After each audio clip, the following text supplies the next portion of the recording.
Ayun, magandang araw sa ating lahat mga kaibigan. Muli na namang nagbabalik ang inyong lingkod, Ronde TV mo. Tuloy tayo kagad sa ating topic mga kababayan. Catherine Camilon ay nananatili daw itong buhay hanggang sa ngayon mga kababayan, ayon sa napakagaling na manghuhula na si G. Costura.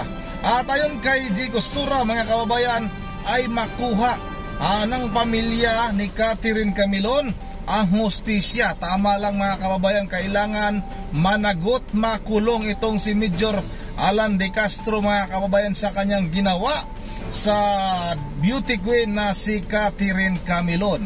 At itong asawa ni Major Alan De Castro ay may alam ito sa nangyari nga kay Catherine Camilon. Siguro nga ay pinagplanuhan ng mag-asawa na ito kung paano nila makuha na ganun-ganun na lang itong si Catherine Camilon na walang kahirap-hirap mga kababayan. Kaya siguro doon sa medyo malayong lugar pinapunta itong si Catherine Camilon para nga hindi gaanong makilala mga kababayan. Yun ang mga kababayan, sana nga itong si Police Major Alan De Castro ay hindi na bibigyan ng special treatment ng kanyang mga kabaro. Nasa ito mga kababayan, nasa restricted custody, pero nga nakakagamit pa rin ito ng cellphone. Nakapag-contact pa ito kay Jeffrey Magpantay mga kababayan. Malamang itong si Jeffrey Magpantay nga mga kababayan ay ito yung nagbantay ngayon kay Catherine Camilon, kasi nga hindi rin makikita itong driver na ito mga kababayan. Ang sabi nga ng ating ibang mga kababayan, baka inilibing na rin din daw ito. Baka inilibing na rin daw itong si Jeffrey Magpantay mga kababayan. Yung ating mga kababayan, may iba-ibang kuro-kuro mga kababayan.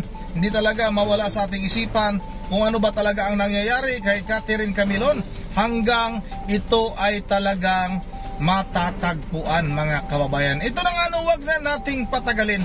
Sabay-sabay na natin itong panoorin. Ito may intindihan mo kasi may drawings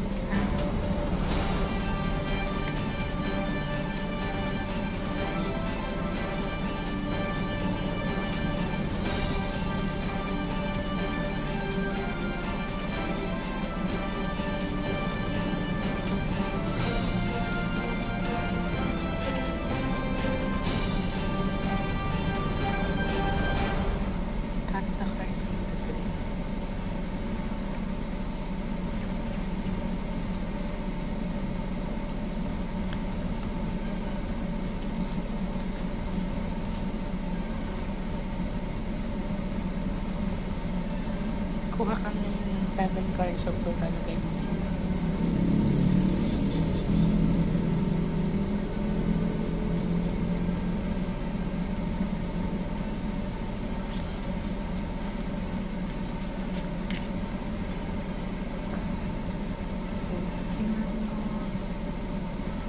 Kung mapapansin niyo po, may sugat siya sa ulo. Look. May bandage.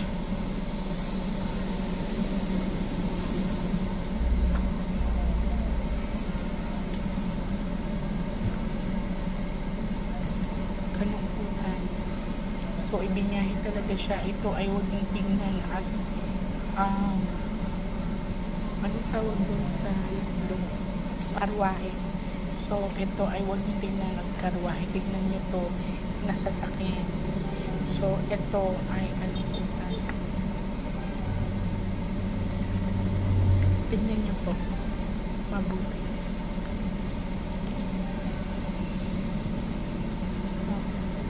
So, ito po ay nagkaroon na talaga ng idea yung asawa regarding sa kanila ni Kat, no?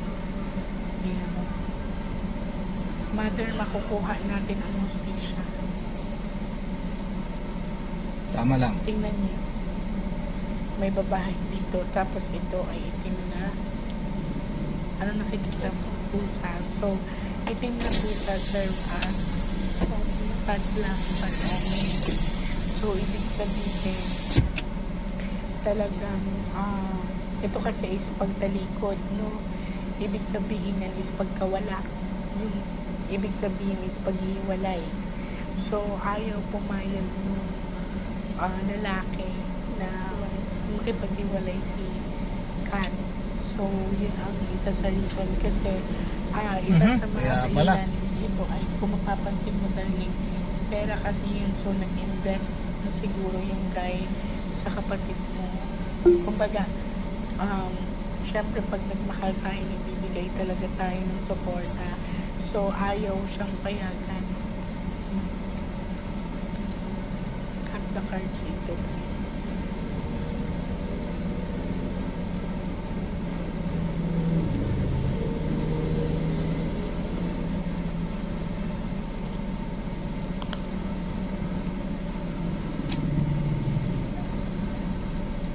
Kuha pa na yung darling ng 9 cards. So, papalagay mo dito. Huwag kang pumadali.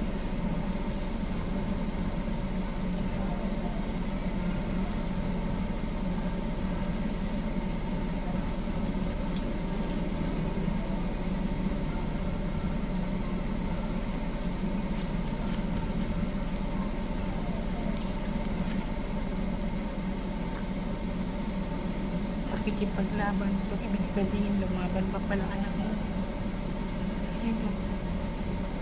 Yun, At lumaban saka na. ito, wag niyo tingnan as a sword. Sino lang ba ang may dalang armas ngayon?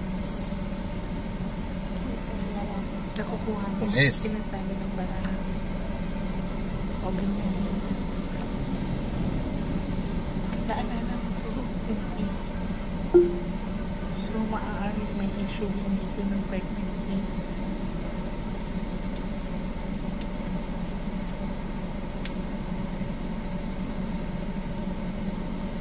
Hindi ko ikot yung ate ko. Yung kapatid mo sa paglaban talaga siya. Madilim. Pag-iisip. Kinikinabot rin ako.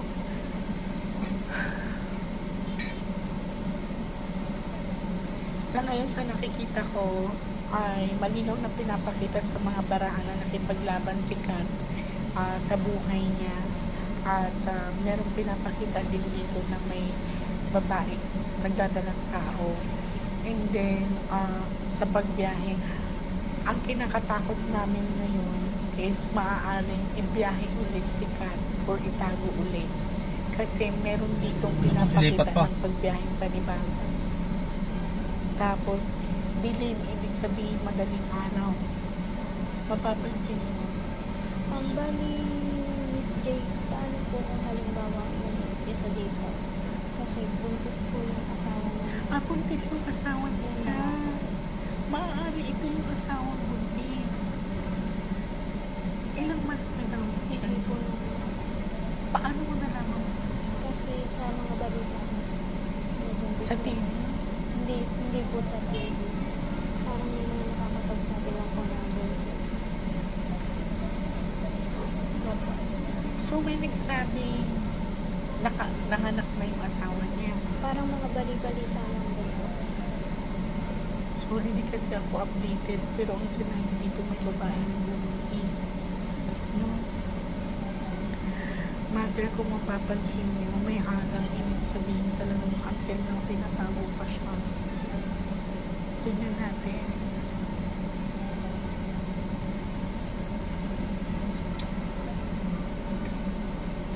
Malinaw talaga ang pinakita dito ay walang ibang tinuturo na salarin sa gumawa is yung naging karelasyon ng kapatid mo at sino lang ba ang may dalang armas niya.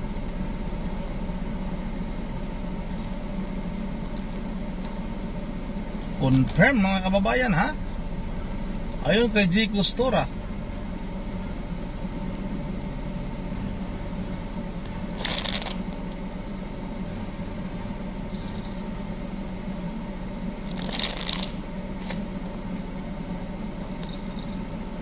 Cut the cards.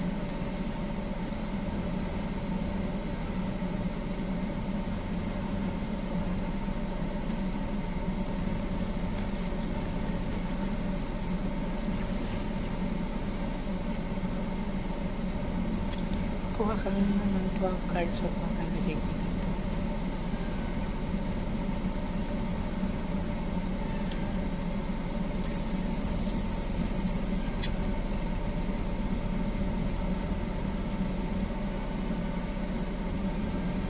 match po ang mga baraha sa mga kaganapan na nangyayari ayon sa balita, Mother.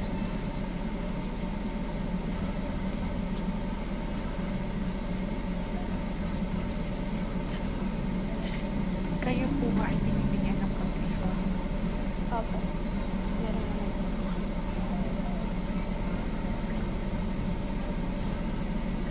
Pag-desisyon, pag-iisip. Tingnan mo. Nahuli na talaga sila. Pang ilan na ba? Patatulog po. Tatlo na. Pinag-isipan pala na mabuti pinagplanuhan. Look at this. Naalala mo? Yun, pinagplanuhan nga. Natatakot ako kasi dito, malinaw na pinapakita ng mga baraha, lalakasan ko yung loob ko ngayon para sa pamilya nila. Ang laban ng pamilya nila is laban ko rin. May emperor kasi dito, so ibig sabihin, may magpo-cover up or may magpo-protection doon sa society. Patay tayo dyan. Mother, kahit ano yan, huwag iusog ang laban na.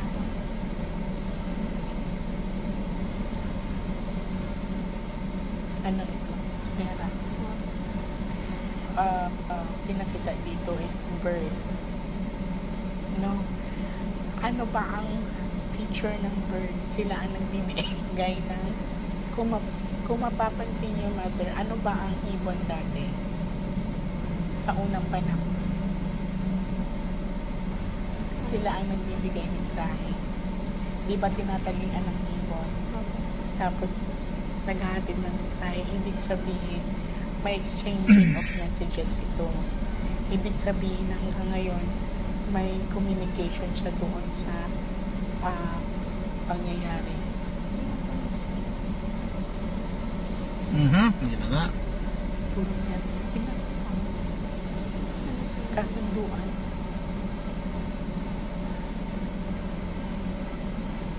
Lumabas na nakaraan. Naalala mo ba? Pa.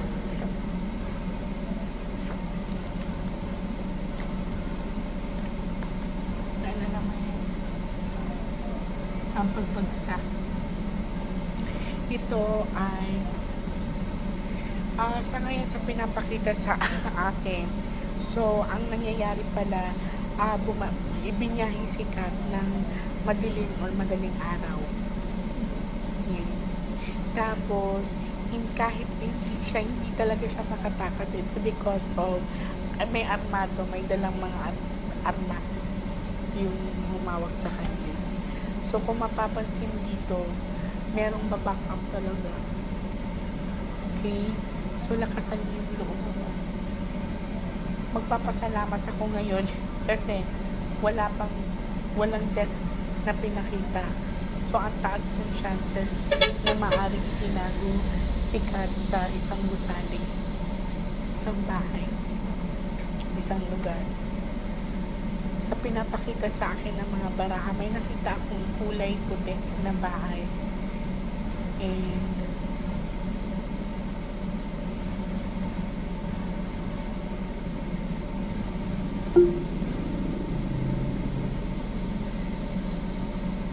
something like may nababasa akong lugar.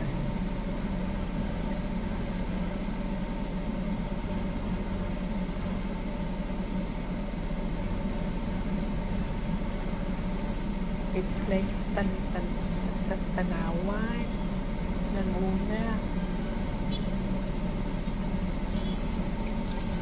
Laguna, So, Tanawan. nakita akong lugar sa Laguna. Yun ang mga kababayan, nasa bandang Laguna. Itong si Catherine Camilon. At itong sinasabi ni G. Costura, mga kababayan, no, na may gagawing cover up, no, sa kaso laban kay Major Alan De Castro. Hindi ito nalalayo, mga kababayan, kasi nga nakikita naman natin sa mga balita na itong si Police Major Alan De Castro ay nakagamit pa rin ng cellphone at hindi pa rin nakakulong, mga kababayan, kahit na may kaso na nakasampa. Halimbawa mga kababayan, kung ordinaryong tao yan, ulitin natin, nakakulong na yan bago imbestigahan. Bakit itong si Police Major Alan De Castro ay hindi pa rin ito nakakulong hanggang sa ngayon? Ano ba talagang ganun ba ang batas natin? Ipag may ranggo ka, pag may pira ka, hindi ka kaagad-agad makukulong, hihintayin pa na magbago yung isip ng mga naghabla.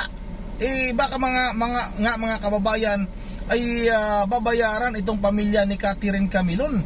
Halos ganun din ang nangyari doon sa pamilya ni Jovelyn Gallino na hindi na naghahabol mga kababayan na magkaroon pa ng kaso.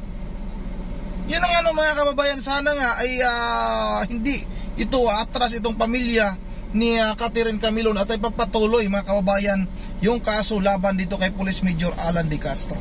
Yun ang mga kababayan, hanggang dito na lang muna at hindi tayo makapag shout out kasi nasa labas tayo. Kayo na lang din yung bahalang humusga mga kababayan. Hindi ko sinasabi na maniniwala tayo sa sinasabi ni G. Costura, pero mga kababayan, wala namang mawawala sa atin kung halimbawa paniniwalaan natin yung mga hula ng napakagaling na manghula na si G. Costura mga kababayan.